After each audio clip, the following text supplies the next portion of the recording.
Hi, I'm Joseph with Slow High, and I'm just going to run through really quickly this Momentum LaFree that we have here. It's a pedal assist e-bike. It goes up to 20 miles per hour under assist. Power is applied through the pedals, so the motor only functions while you're pedaling. No throttle on it. Super practical, durable bike produced by Giant. Good fat 26-inch tires, pretty puncture resistant. The tires themselves, we've gone ahead and put some sealant in both tires and installed a thorn-proof tube in the rear, a rack for carrying anything you're carrying with you, fenders to keep you dry and to keep the bike clean. We've equipped it with lights, and it comes with a bell, so you're nice and safe. As far as operating the bicycle, right hand rear brake, left hand front brake. There's only one shifter on here. The thumb paddle here will get you into an easier gear for going uphill, and then this finger release will drop it back down into a smaller cog to go faster. It has good hydraulic disc brakes which function really well in all weather, in a broad range of temperatures. They're super durable, they're super predictable, they're super powerful, and they're self-adjusting, so you really don't have to worry about adjusting your brakes. Pretty simple, like really economical derailleur drivetrain, just 8 cogs across the back. As far as the EAssist system goes, there's a little remote here. Power button up top will turn it on. On the right you have like a battery readout that's got 5 bars essentially that shows what your battery level's at, and then you've got these 2 little toggles. Up will take you through the assist modes, and down will take you back down through the assist modes. Essentially you can run it with very little assist to get the longest range out of the battery, or you can bump it all the way up to the 5th assist mode, which is like the turbo or sport plus mode. Power's back down with that same button. Just hold it for a second. Turns off. The motor's down here. The battery is up here integrated into the rack. Charge port is right here. And you've got the charger here for you. That's got this 3-prong adapter that plugs in there. Other end goes to any outlet.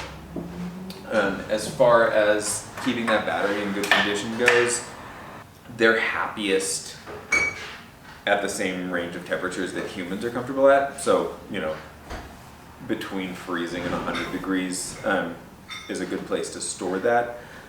If you don't have a heated space to store the bike in over the winter, I would say take the battery in with you. If you're parking the bike in a super hot space in the middle of summer, maybe take the battery with you.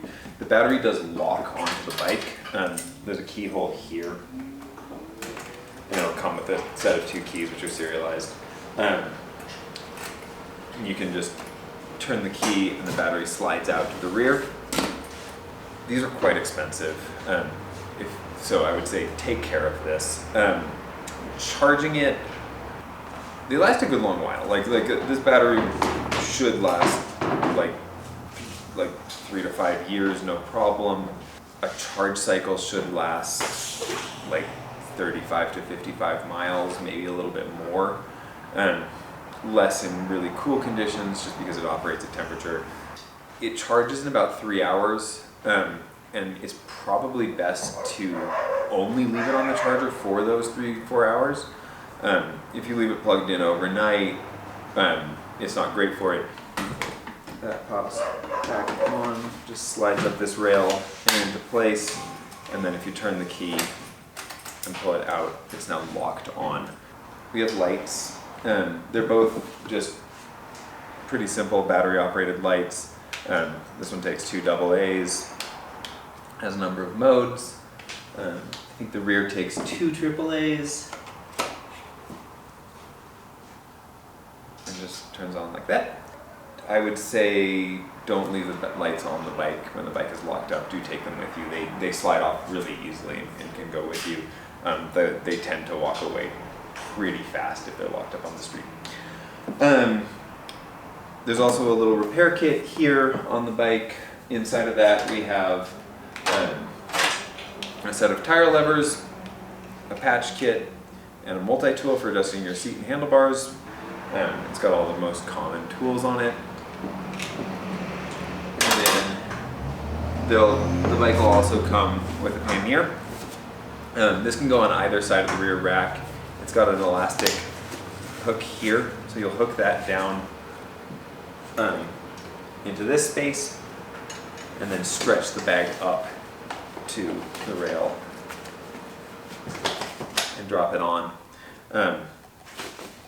Simply lifting up on this handle will cause these hooks to come out, and then letting go will lock it on. And then it just has a nice closure. Inside of that, you'll have a pump so that you can pump up your tires if you need to. These tires, like a 2-inch tire, the rated pressure on them is, you should run them between 22 and 60 pounds PSI.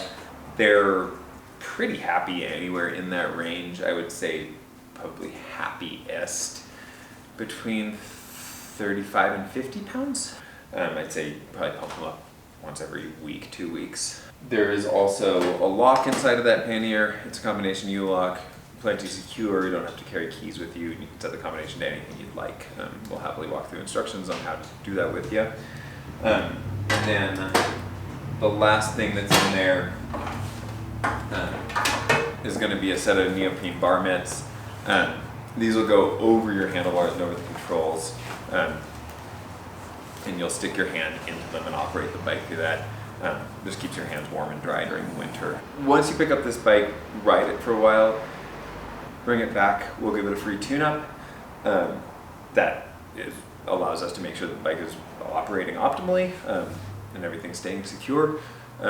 It also gets you back in the door, and we'll set you up with a floor pump at that point. It'll make it much, much easier to inflate your tires. It'll have a good gauge and just be a lot easier to operate. Allow you to keep those topped off.